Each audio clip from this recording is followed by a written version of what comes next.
أعوذ بالله من الشيطان الرجيم بسم الله الرحمن الرحيم الحمد لله الذي أنزل على عبده الكتاب ولم يجعل له عوجا قيما لينذر بأسا شديدا من لدنه ويبشر المؤمنين الذين يعملون الصالحات أن لهم أجرا حسنا ماكثين فيه أبدا صدق الله العظيم.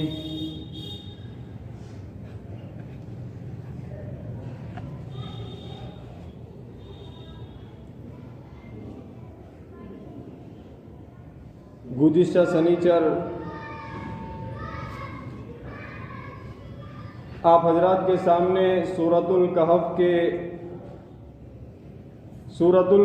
کی تمہیدی کچھ باتیں عرض کر دی تھی. اب آج سے سورۃ الکہف کی تفسیر کو شروع کیا جا رہا ہے. اگر اللہ تبارک و تعالیٰ نے توفیق دی، مناسب سمجھا، تو انشاءاللہ اس سورت کی تفسیر میں آپ کو فتنہ دجال کے سلسلے میں اور اس سے بچنے کی حفاظت کے سامان کے سلسلے میں اشارے کرتے رہیں گے. چنانچہ سورۃ الکہف کی پہلی آیت کے اندر اللہ تبارک و تعالیٰ ارشاد فرماتے ہیں الحمدللہ الذی انزل علی عبدہ الکتاب، کہ تمام تعریف و احسان اور فضل و کمال اس اللہ تبارک و تعالیٰ کے لیے ہے جس نے اپنے بندے کے اوپر کتاب کو نازل فرمایا. اس سورت کا سب سے پہلا لفظ ہے حمد.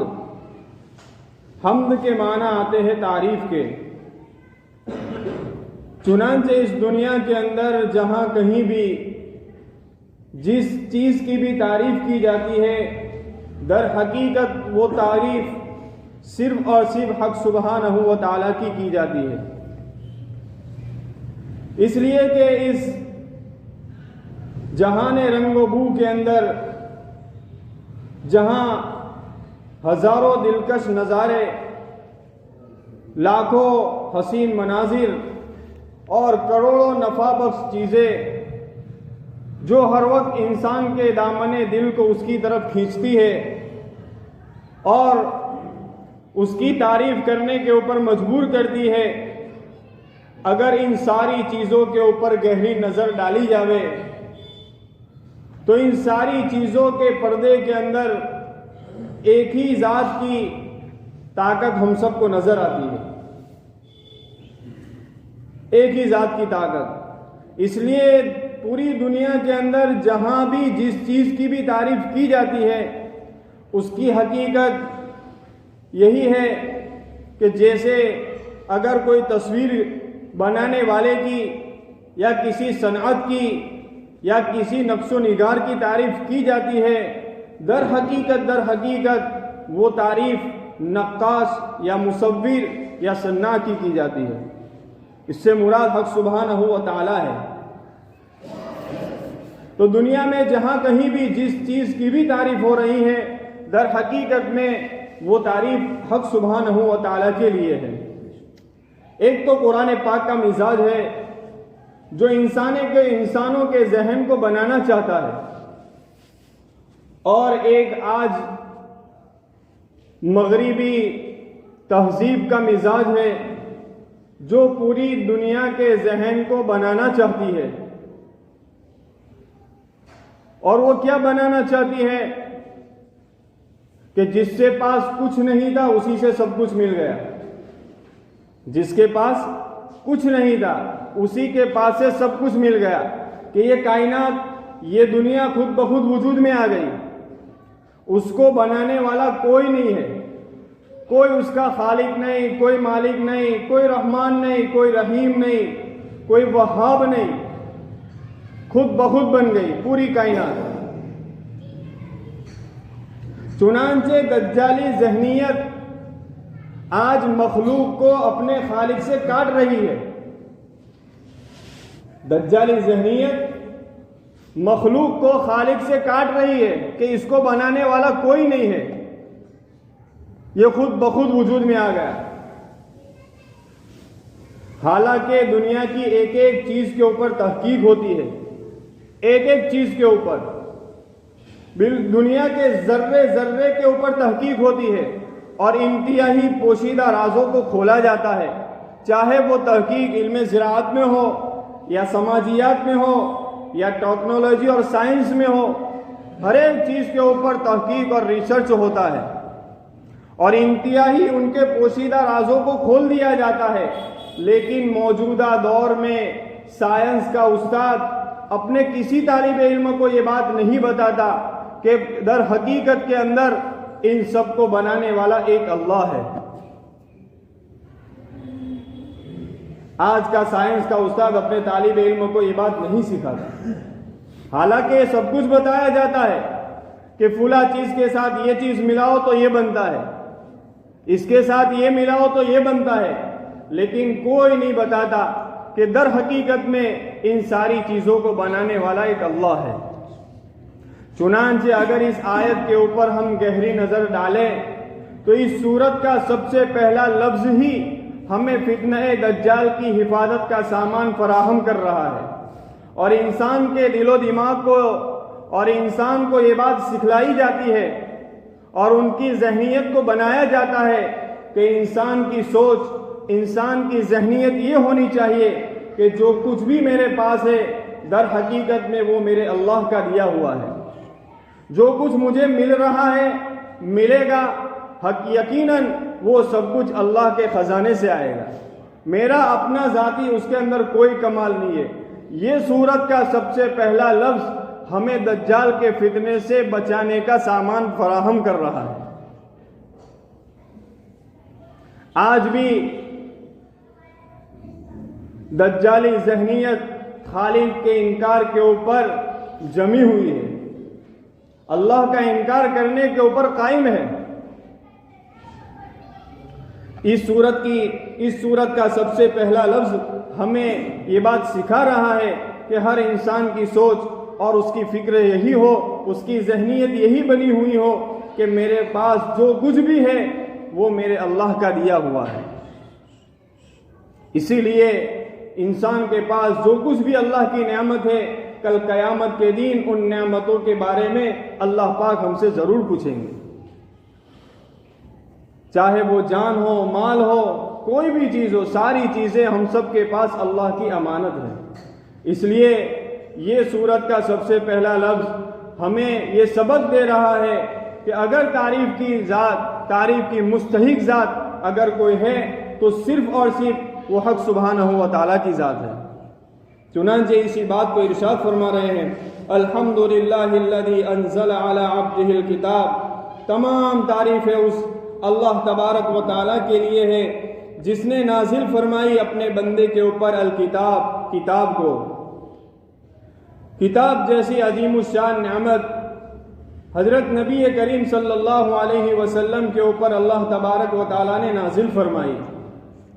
ہماری سوچ، ہماری فکر اور ہماری ذہنیت تو یہ بتا رہی ہے کہ اس موقع کے اوپر کہ قرآن جیسی عظیم الشان نعمت حق سبحانہ و تعالیٰ نے اپنے نبی کریم صلی اللہ علیہ وسلم کے اوپر نازل فرمائی، تو یہاں پر کوئی اچھا لقب ہونا چاہیے تھا، کوئی اچھا لقب۔ اللہ یوں فرماتے میرے خلیل، میرے دوست کے اوپر، میرے حبیب، میرے پیارے کے اوپر، لیکن اللہ رب العزت نے نبی کریم صلی اللہ علیہ وسلم کی تمام کمال صفت کمال میں سے اس جگہ کے اوپر عبد کا لفظ استعمال فرمایا۔ میرے بندے کے اوپر۔ اسی طرح اس سے پہلی سورۃ البنی اسرائیل کے اندر جہاں اللہ تبارک و تعالیٰ نے معراج کا تذکرہ فرمایا ہے کہ نبی کریم صلی اللہ علیہ وسلم کو اللہ تبارک و تعالیٰ نے معراج کروائی اور وہاں پر آپ کو جنت دکھائی گئی، جہنم دکھائی گئی، جنت کے حسین مناظر دکھائے گئے، یہ ساری چیزیں دکھائی گئی۔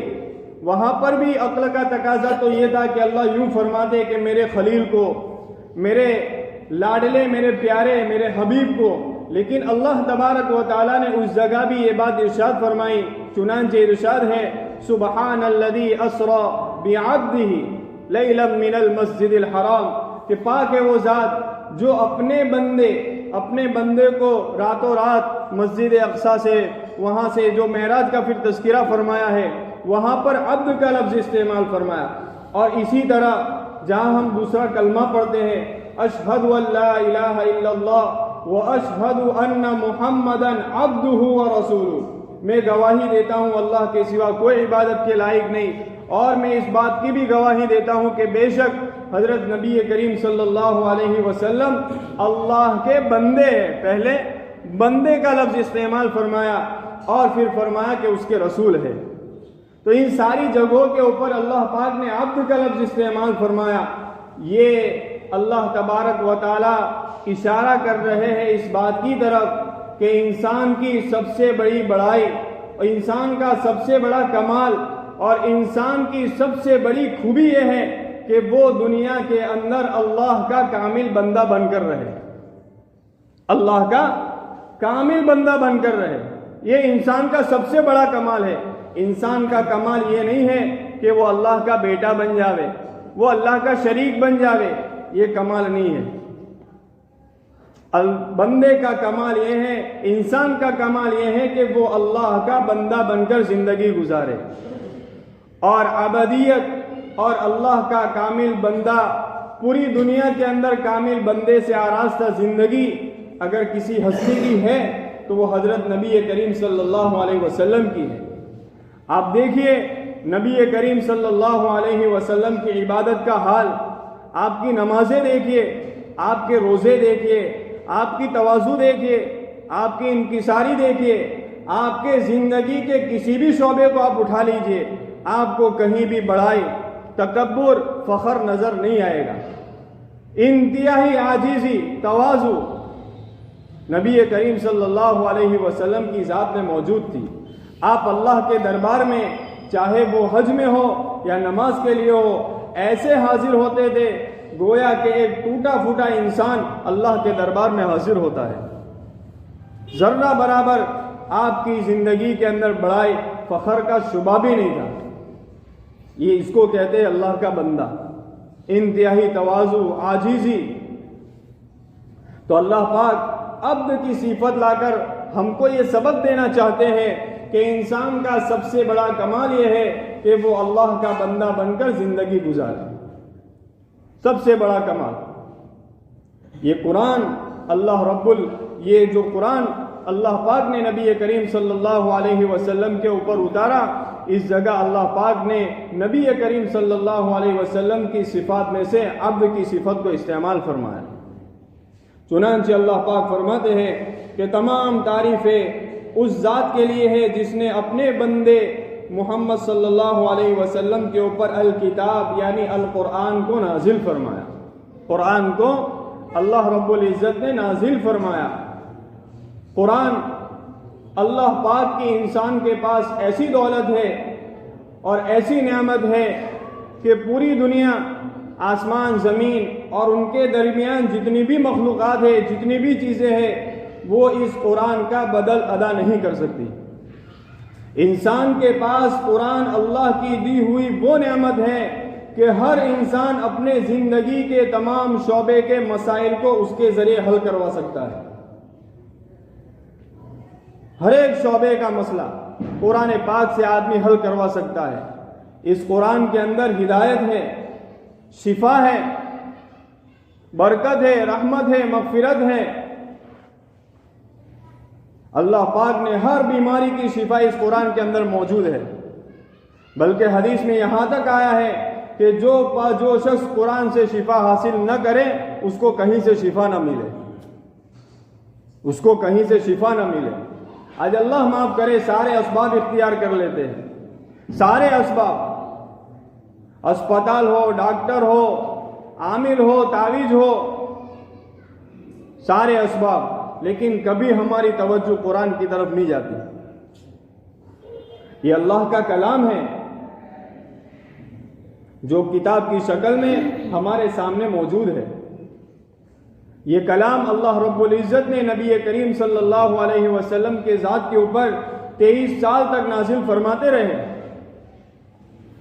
اور یہ کلام آج سے تقریباً 1400 برس پہلے اور اس سے کچھ زائد عرصے سے یہ کلام جس طرح نازل ہوا تھا من وعن، اسی طرح آج بھی موجود ہے، آج بھی موجود ہے۔ اس قرآن کے اندر ذرہ برابر بھی ترمیم، تغیر و تبدل نہیں ہوا، نہ اس کے کسی ایک لفظ کے اوپر، نہ کسی ایک جملے کے اوپر۔ بالمقابل دوسری کتابیں جو آسمان سے حق سبحانہ و تعالیٰ نے نازل فرمائی، ان کے ماننے والوں نے ان کے اندر بہت سارا تغیر و تبدل کر دیا، بہت ساری ان کے اندر انہوں نے تحریف کر ڈالی۔ لیکن قرآن پاک ایک ایسی کتاب ہے جس کے اندر ذرہ برابر بھی تغیر نہیں ہوا۔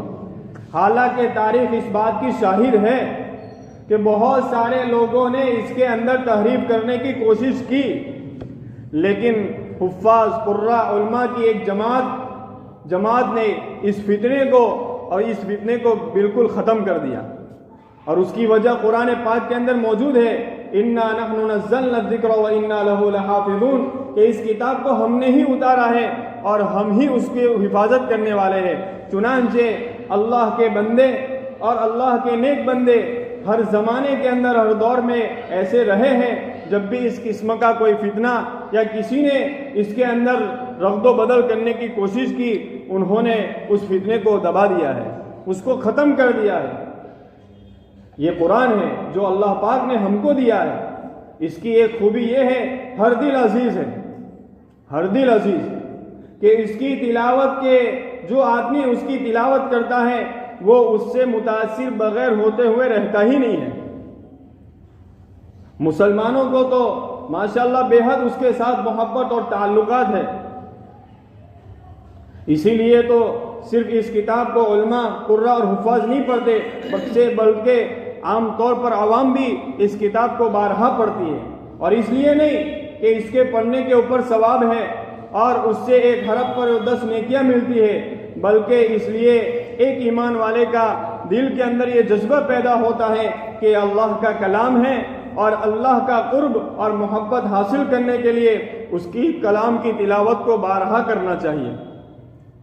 یہی وجہ ہے کہ ایک انسان جو اس قرآن کے تفسیر کو تو کیا بلکہ ترجموں کو بھی نہیں جانتا کہ اس کا کیا ترجمہ ہوتا ہے، لیکن اللہ پاک نے اس قرآن کے اندر وہ تاثیر رکھی ہے کہ بغیر جانے ہوئے بھی آدمی کبھی اس کی تلاوت کرتے ہوئے رو پڑتا ہے، حالانکہ اس کو معلوم نہیں ہے قرآن کیا کہہ رہا ہے۔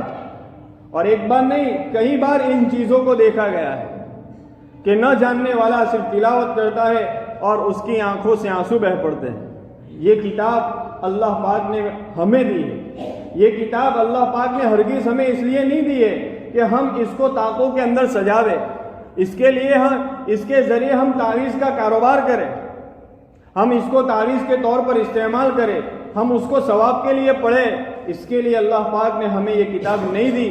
اس کتاب کا اصل مقصد یہ ہے کہ اس کتاب کو سمجھا جاوے کہ اللہ پاک اس قرآن کے اندر ہم سے کیا کہہ رہے ہیں، اور سمجھ کر اس کے اوپر ہم ہماری زندگیوں کو گزاریں۔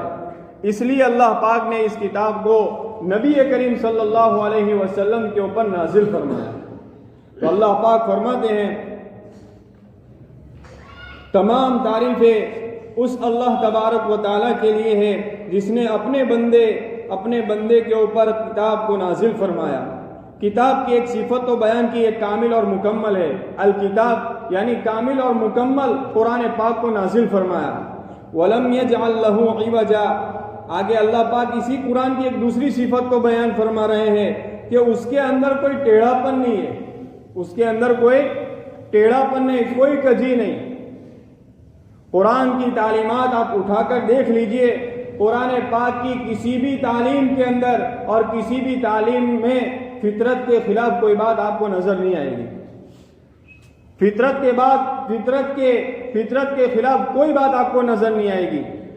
اس میں اس بات کی طرف اشارہ ہے کہ اس فتنہ دجال کے دور کے اندر یہ صورت جب آپ کی حفاظت کا سامان کرے گی، اس فتنہ دجال اور دجال کے فتنے کی آپ کوئی بھی چیز کو اٹھا کر دیکھ لیجئے، ساری چیزیں ان کی فطرت کے خلاف ہیں، ساری چیزیں فطرت کے خلاف۔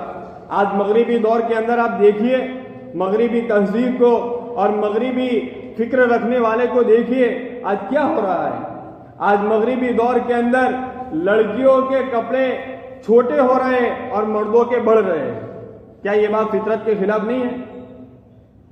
یہ بات فطرت کے خلاف نہیں ہے؟ ان کی ہر چیز فطرت کے خلاف، کھانا ہو، پینا ہو، رہنا ہو، سونا ہو، جاگنا ہو، معاشی نظام دیکھو، سماجی نظام دیکھو، سیاسی نظام دیکھو، ساری چیزیں فطرت کے خلاف۔ اللہ پاک فرما رہے اس فتنہ دجال کے دور کے اندر جو چیز آپ کی حفاظت کرے گی وہ قرآن ہے، اور قرآن وہ ہے جس کے اندر کوئی بھی بات فطرت کے خلاف آپ کو نظر نہیں آئے گی۔ اگر قرآن پاک ہم سے یوں کہتا ہے کہ اگر تم کسی کے گھر کے اندر داخل ہو تو سلام کر کے جاؤ، یہ بالکل عین فطرت کے موافق ہے۔ اگر قرآن پاک ہم سے یوں کہتا ہے کہ گھر کو چلانا اور کمانا یہ مردوں کے ذمے، عورت کے ذمے نہیں ہے، تو یہ بالکل عین فطرت کے موافق ہے۔ آپ طہارت کے مسائل کو دیکھیے، ساری چیزیں ایک ایک سنت جو حضرت نبی کریم صلی اللہ علیہ وسلم نے ہم کو بتائی ہے، ساری چیزیں من وعن بالکل فطرت کے موافق ہے۔ کوئی بات آپ کو فطرت کے خلاف نظر نہیں آئے گی۔ حضور کی تعلیمات دیکھیے، یہ تو حضور نے آج سے 1400 سال پہلے جن جن چیزوں کو بتایا ہے، یہ تو بعد میں آنے والے لوگوں نے اس کے اوپر ریسرچ کیا اور پھر اس کے فائدے گنوانے شروع کیے کہ اس کا یہ فائدہ ہے، اس کا یہ فائدہ ہے۔ حالانکہ حضور تو 1400 سال پہلے ہمیں بتا کر گئے۔ تو نبی قرآن کے اندر قرآن کی جتنی بھی تعلیمات ہیں اور جو بھی احکام ہیں، آپ کو کہیں فطرت کے خلاف نظر نہیں آئے گا، برخلاف مغربی تہذیب اور فتنہ دجال کہ اس کی ہر چیز آپ کو فطرت کے خلاف نظر آئے گی، ہر چیز۔ چنانچہ اسی کو اللہ تبارک و تعالیٰ اس سے سمجھا رہے ہیں، وَلَمْ يَجْعَلْ لَهُ عِوَجًا، کہ اس قرآن پاک کے اندر ذرہ برابر ٹیڑھا پن نہیں، اس کی تعلیمات کے اندر اس کی تعلیم فطرت کے خلاف نہیں۔ پھر آگے اللہ پاک ایک دوسری قرآن پاک کی صفت کو بیان فرما رہے ہیں، قَيِّمًا لِيُنذِرَ بَأْسًا شَدِيدًا مِنْ لَدُنْهُ وَيُبَشِّرَ الْمُؤْمِنِينَ الَّذِينَ يَعْمَلُونَ الصَّالِحَاتِ أَنَّ لَهُمْ أَجْرًا حَسَنًا۔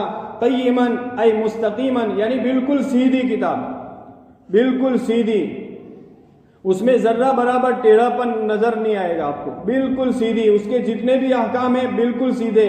اللہ پاک فرما رہے ہیں یہ قرآن جس طرح سیدھا کامل مکمل ہے، اس کے اوپر چلنے والا، اس کے اوپر عمل کرنے والے کو بھی اللہ پاک کامل اور مکمل بنا دیں گے، کامل اور مکمل بنا دیں گے۔ آگے اللہ فرماتے ہیں قرآن پاک کا مقصد لِيُنذِرَ بَأْسًا شَدِيدًا مِنْ لَدُنْهُ، تاکہ یہ کتاب سخت آفت سے ڈراوے، سخت آفت سے ڈراوے اپنی طرف سے، یعنی یہ سخت بھیانک آفت سے اس قرآن پاک کو نازل کرنے کا مقصد یہ ہے کہ یہ ایک بھیانک آفت سے ڈرانے والی ہے۔ اور وہ بھیانک آفت کیا ہے؟ وہ آخرت کی ہے، آخرت میں کہ جو لوگ اللہ کے کلام کو نہیں مانتے، اس کے تلاوت نہیں کرتے، اس کے اوپر عمل نہیں کرتے، ان کو آخرت سے ڈرانے والی ہے، ان کو ڈرانے والی ہے۔ پھر آگے اللہ فرماتے ہیں وَيُبَشِّرُ الْمُؤْمِنِينَ الَّذِينَ يَعْمَلُونَ الصَّالِحَاتِ، اور خوشخبری سنانے والی ہے ان مومنوں کو جو اچھے عمل کرتے ہیں، أَنَّ لَهُمْ أَجْرًا حَسَنًا، ان کے لیے بہت ہی اچھا بدلہ ہے۔ یعنی اس سے مراد وہ لوگ جو قرآن پاک کی تعلیم کو حاصل کرتے ہیں، قرآن کو مانتے ہیں اور تعلیمات کو حاصل کرنے کے بعد اس کے اوپر عمل کرتے ہیں تو اللہ فرماتے ہیں کہ ان کے لیے تو بے حساب ہے اجر، ان کے لیے تو بہت ہی بڑا اجر ہے۔ اللہ پاک فرماتے ہیں ماں کسی نے، اس سے مراد جنت ہے، ان لہم اجرا حسنا سے مراد جنت ہے۔ اللہ فرماتے ہیں ماں کسی نہ فیہ ابدا، کہ وہ اس کے اندر ہمیشہ ہمیشہ رہیں گے۔ ایسا نہیں کہ صرف 24 گھنٹے کی زندگی، اگر دنیا کے اندر کوئی انسان 5 اسٹار ہوٹل میں چلا جاوے، بہت ساری آرام کی چیزیں ہوتی ہے وہاں پر، بہت ساری آرام کی طرح طرح کے کھانے ہوتے ہیں، لیکن کہاں تک؟ زیادہ سے زیادہ دیکھو 24 گھنٹے، پھر کیا؟ پھر اپنے گھر واپس۔ اللہ فرماتے ہیں ہم نے تو ایسا مہمان کھانا لگا رکھا ہے، ایسا تیار کر رکھا ہے کہ جو آدمی اس کے اندر داخل ہو جائے گا ماں کسی نفیہ ابدا، اس کے اندر وہ ہمیشہ ہمیش رہے گا، اس کے اندر وہ ہمیشہ ہمیش رہے گا۔ اب آگے اللہ پاک ایک اور صفات کو بیان فرما رہے ہیں قرآن پاک کے مقصد کو۔ انشاءاللہ آئندہ شنیچر اس کے اوپر تفسیر ہوگی، تھوڑی تفصیلی بات ہے۔ اللہ پاک کہی ہوئی باتوں کے اوپر عمل کرنے کی توفیق عطا فرمائے۔ آخر دعوانا